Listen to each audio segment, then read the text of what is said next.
Thomas，讲问这太来了，俺好了没有？哎呀，好了没有没有？哎，那种俺晒一挂我这嘛ဒီ grammar 方法အမင်းပြောပြထားတာတွေကိုတော့ငါနားလေကွာဒီလား 你哪么来？ဒီ grammar ပုံစံငါနားမလည်ဘူးဖြစ်နေတာကွာ 家不搞的，拉没里拉，几个没拉？ ဒီလို grammar ပုံစံလေးဒီနားလေလားရဲ့အဲ့လိုပုံစံလေးတော့ပြောပြအောင်လားဆိုရင် ဟုတ်ပြီလေအဲ့ဆိုငါမျိုးပြောပြမယ်တက်လိုက်ကြရအောင်ဆိုရင် တက်လိုက်ကြမယ် Всем привет добро пожаловать на мой канал ဒီဗီဒီယိုလေးမှာတော့ရုရှားဘာသာစကားနဲ့ပတ်သက်ပြီးတော့မှလက်တွေ့မှာအသုံးများပြီးအသုံးဝင်မဲ့အကြောင်းလေးတစ်ခုကိုအားလုံးကိုမျှဝေပေးချင်ပါတယ်အဲ့ဒီအကြောင်းလေးကတော့ yesly နဲ့ yesly breed ဆိုတဲ့အသုံးလုံးလေးပဲဖြစ်ပါတယ်ဒီရဲ့အသုံးလုံးလေးကိုအခြေအနေတွေကိုဖော်ပြချင်တဲ့အခါမှာအသုံးပြုရမှာဖြစ်ပါတယ်ဒါဆိုရင်ဘယ်လိုအချိန်ဘယ်လိုအခါမျိုးတွေမှာအသုံးပြုရမလဲအသုံးပြုလို့ရနိုင်မဲ့အခြေအနေနှစ်မျိုးရှိပါတယ်နံပါတ်1အမှန်တကယ်ဖြစ်တဲ့အခြေအနေဖြစ်နိုင်ခြေရှိတဲ့အခြေအနေ real condition possible condition ဒီမှာအသုံးပြုမယ်ဆိုလို့ရှိရင်တော့ yesly ကိုအသုံးပြုပေးရမှာဖြစ်ပါတယ်နံပါတ်2အနေနဲ့အမှန်တကယ်မဖြစ်နိုင်တဲ့အခြေအနေလက်တွေ့မဆန်တဲ့အခြေအနေ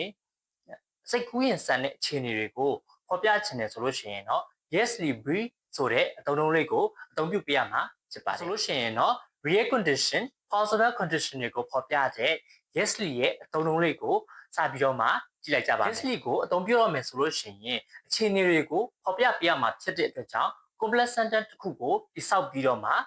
အပိုင်းတစ်ပိုင်းနဲ့ဖော်ပြပေးရမှာဖြစ်ပါတယ်အခြေအနေတွေကိုဖော်ပြပေးတဲ့အပိုင်းနဲ့ရလဒ်ကိုဖော်ပြပေးတဲ့အပိုင်းဆိုပြီးတော့နှစ်ပိုင်းရှိပါတယ်ရလဒ်ကိုဖော်ပြပေးတဲ့အပိုင်းကို main clause လို့သတ်မှတ်ပြီးတော့မှအခြေအနေတွေကိုဖော်ပြပေးတဲ့အပိုင်းကိုတော့ subordinate clause လို့သတ်မှတ်ပေးရမှာဖြစ်ပါတယ်ဒါဆိုလို့ရှိရင် yesly ကိုဘယ်အပိုင်းမှာထည့်ပေးဖို့လိုအပ်လဲ3စက္ကန့်လောက်ခဏကြည့်ကြမယ်ဟုတ်ပါတယ် yesly ကိုအခြေအနေတွေကိုဖော်ပြပေးတဲ့ subordinate clause မှာထည့်ပေးရမှာဖြစ်ပါတယ်ဒါဆိုလို့ရှိရင် yesly ကိုအသုံးပြုလို့ရမယ်စာကြောင်းတည်ဆောက်မှုပုံစံလေးတွေကိုဆက်ပြီးတော့မှကြည့်လိုက်ပါမယ် yesly ကိုအသုံးပြုလို့မယ်ဆိုလို့ရှိရင်တော့သူတို့ရဲ့စကားဆက်အတွဲဖြစ်တဲ့ yesly တော့ဆိုတဲ့အတွဲလေးကိုတည်ထားရမှာဖြစ်ပါတယ် yesly ကိုအခြေအနေတွေကိုဖော်ပြပေးတဲ့ subordinate clause မှာအသုံးပြုပေးရမှာဖြစ်ပြီးတော့မှတော့ဆိုတဲ့စကားဆက်အတွဲကိုတော့ main clause မှာထည့်ပေးရမှာဖြစ်ပါတယ်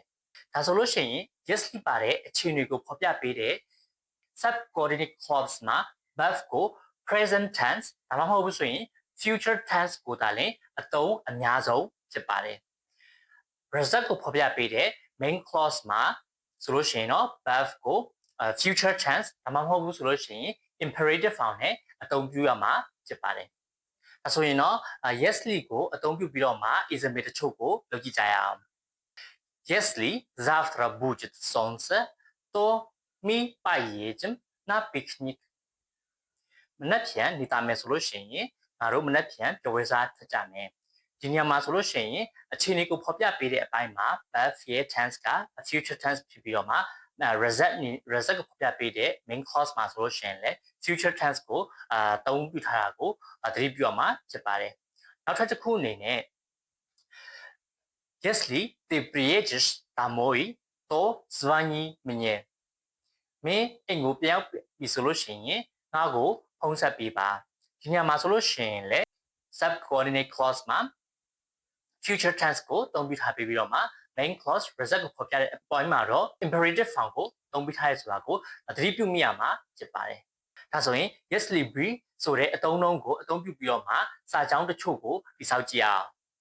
သူ့ရဲ့စာကြောင်းတိစောက်မှုပုံစံကလည်း yesly be ပြီးရင်တော့ condition ကိုဖော်ပြရပါမယ်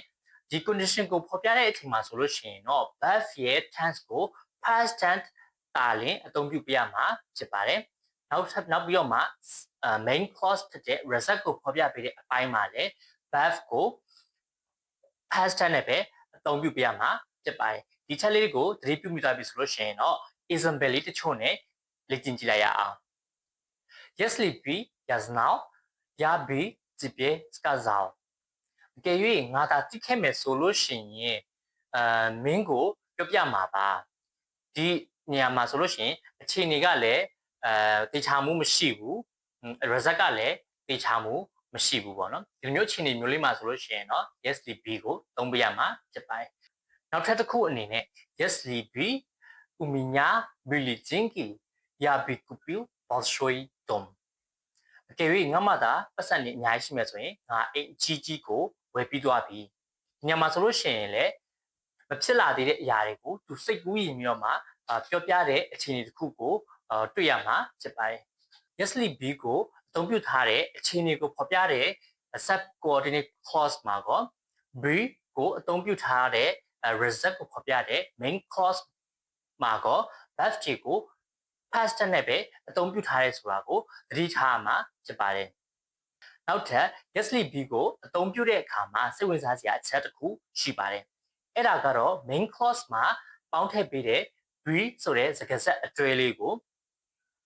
ဘယ်နေရာမှာထားရမလဲဆိုတဲ့အချက်ကလေးပဲဖြစ်ပါတယ်